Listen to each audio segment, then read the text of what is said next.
నిన్నటి రోజున గోవర్ధన్ రెడ్డి గారిని ఒక అక్రమ కేసులో నిర్బంధించినారు అన్న విషయాన్ని మీరందరూ కూడా గమనించే ఉంటారు.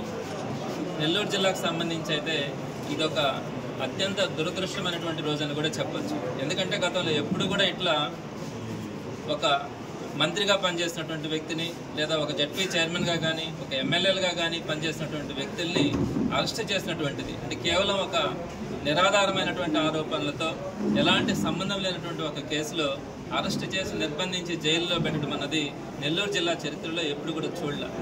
అందరూ కూడా ఇక్కడ ఉన్నటువంటి ప్రతి ఒక్కరు కూడా కొంత సెన్సిటివ్గా ఉండేవాళ్ళు. ఇలాంటి రాజకీయాలను ఎప్పుడు కూడా ఈ కక్షలు కార్పణ్యాలు ఎప్పుడు కూడా చూడలే. మరి ఈరోజు మనం చూస్తూ ఉన్నాం ఏంటి గోవర్ధన్ రెడ్డి గారి మీద జరిగినటువంటి కేసు.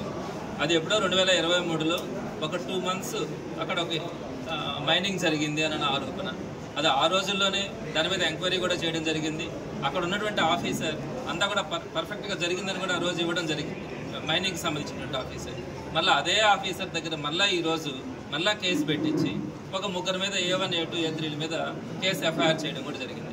ఇందాక రామ్ కుమార్ అని చెప్పినట్టు ఆ కేసులో వర్తలేక ఆ కేసులో సరిపోదన్నట్టుగా అందులో ఉన్నటువంటి వారందరికీ కూడా యాంటిసిపేటరీ బెయిల్ వస్తూ ఉంటాయి.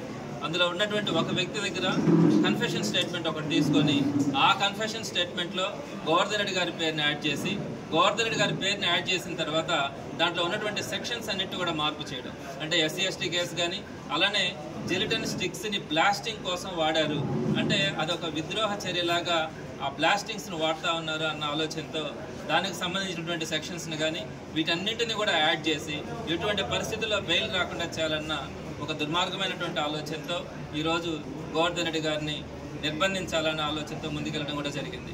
అయితే దీనికి సంబంధించి గోవర్ధన్ రెడ్డి గారు మొదటి నుంచి కూడా మేము కూడా ఒకటే చెప్పాం, యాంటిసిపేటరీ బెయిల్ అప్లై చేయడానికి ప్రతి మనిషికి కూడా ఒక రైట్ ఉంటుంది. సో యాంటిసిపేటరీ బెయిల్ తీసుకుని అంటే విచారణకు రామని మేమేం చెప్పట్లేదు, కానీ విచారణ పేరుతో వీళ్ళు రప్పించి అంటే అక్కడ ఏం లేదు. గోవర్ధన్ రెడ్డి గారు మైనింగ్ చేసింది కానీ గోవర్ధన్ రెడ్డి గారు సంతకం పెట్టి ఆ మైనింగ్ పర్మిషన్స్ ఇవ్వడం కానీ ఇలాంటి ఏ విధమైనటువంటి గోవర్ధన్ రెడ్డి గారికి సంబంధం లే. కేవలం గోవర్ధన్ రెడ్డి గారు ఆ రోజు అక్కడ ఒక ఎమ్మెల్యేగా మాత్రమే ఉన్నారు. ఆ ఎమ్మెల్యేగా ఉన్నప్పుడు ఆ నియోజకవర్గ పరిధిలో ఒక మైనింగ్ జరిగింది అని అనేది వీళ్ళు చేస్తున్నటువంటి ఆరోపణ. అంత మాత్రాన ఆ ఎమ్మెల్యేని అరెస్ట్ చేయాలంటే అది పాసిబుల్ అయ్యేటువంటి అంశం కాదు.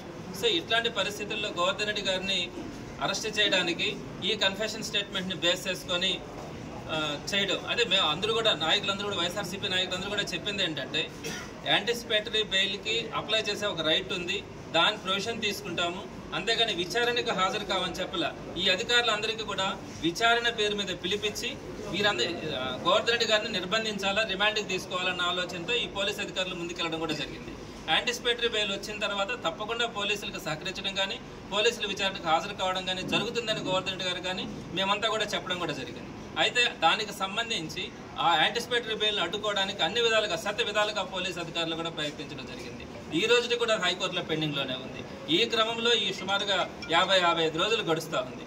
ఈ టైంలో సుమారుగా రేపు జూన్ 4వ తేదీన ఈ కూటమి ప్రభుత్వం వచ్చి 1 సంవత్సరం పూర్తవుతా ఉంది. సంవత్సరం పూర్తయిన తర్వాత వాళ్ళు దానికి సంబంధించినటువంటి సెలబ్రేషన్స్ చేసుకోవడానికి ముందుకెళ్తా ఉన్నారు.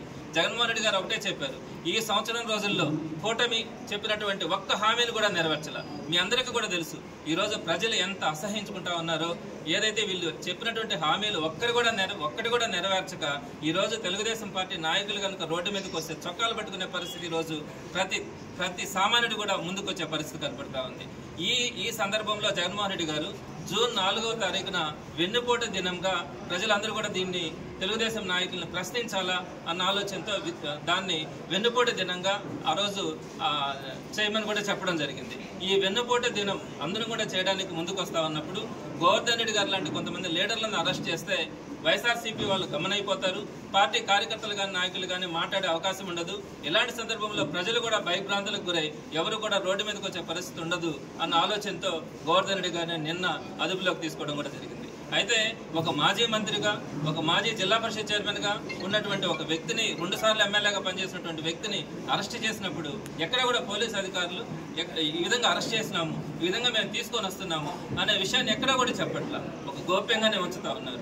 మేము అందరినీ కూడా అధికారులందరినీ కూడా అడుగుతా ఉన్నాం, అసలు ఏం చేస్తా ఉన్నారు, ఎన్ని గంటలకు తీసుకొని వస్తా ఉన్నారు, ఎక్కడికి తీసుకెళ్తున్నారంటే ఇప్పుడు దాకా కూడా సరైనటువంటి సమాధానం ఏ ఒక్కరి నుంచి కూడా రాలా. మీరు ఒకసారి ఆలోచించండి, ఒక కామన్ మ్యాన్ కూడా కొన్ని రైట్స్ ఉంటాయి. మరి అలాంటిది ఒక జిల్లాకు సంబంధించినటువంటి ఒక అధ్యక్షుడు, ఒక ప్రతిపక్ష పార్టీకి సంబంధించిన అధ్యక్షుడిని అరెస్ట్ చేసి మీరు తీసుకొని వస్తే ఈ రోజుకి కూడా ఎక్కడికి తీసుకెళ్తున్నారు, ఎప్పుడు తీసుకొని వస్తారనే విషయాన్ని కూడా చెప్పకుండా మేము ఒక పార్టీలో ఉన్నటువంటి లీడర్స్గా మేము అడిగితే కూడా మాకు కూడా సమాధానం చెప్పట్ల.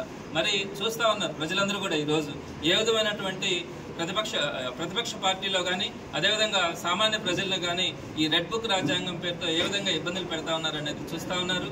ప్రజలందరూ కూడా ఎప్పుడెప్పుడు తెలుగుదేశం పార్టీకి బుద్ధి చెప్పాలా, అనవసరంగా జగన్మోహన్ రెడ్డి గారిని దూరం చేసుకున్నాం, వైఎస్ఆర్సీపీని మనం దూరం చేసుకున్నాం అనే బాధలో ప్రతి ఒక్కరు కూడా ఉన్నారు. సో తప్పకుండా వారికి తగినటువంటి గుణపాఠం చెప్పే రోజు ఉంటుంది. జూన్ 4వ తారీఖున వెన్నుపోటు దినంని అందరూ కూడా ఖచ్చితంగా అధికార పార్టీకి ఒక గుణపాఠం తెలిపేలాగా వెన్నుపోటు దినాన్ని కూడా జరపడం జరుగుతుంది. అదేవిధంగా గోవర్ధన్ రెడ్డి గారి ఇష్యూలో కూడా మాకు చట్టపరంగా కూడా న్యాయస్థానాల పట్ల అందరికి వైఎస్ఆర్సీపీకి ఒక గౌరవం ఉంది. రాబోయే రోజుల్లో గోవర్ధన్ రెడ్డి గారి మీద వచ్చినటువంటి కేసుల్ని న్యాయస్థానాల్లో పోరాటం కూడా జరుగుతుంది. గోవర్ధన్ రెడ్డి గారికి వైఎస్ఆర్సీపీ పార్టీ కార్యకర్తలు కానీ నాయకులు కానీ అందరూ కూడా అండగా ఉండడం, కేసులో ఆయన క్లీన్ చిట్ అయి బయట వచ్చేంత వరకు కూడా ఆయనకి వెన్నంటి ఉండడం కూడా జరుగుతుందని మీ ద్వారా ప్రజలందరికీ కూడా తెలియజేస్తాను.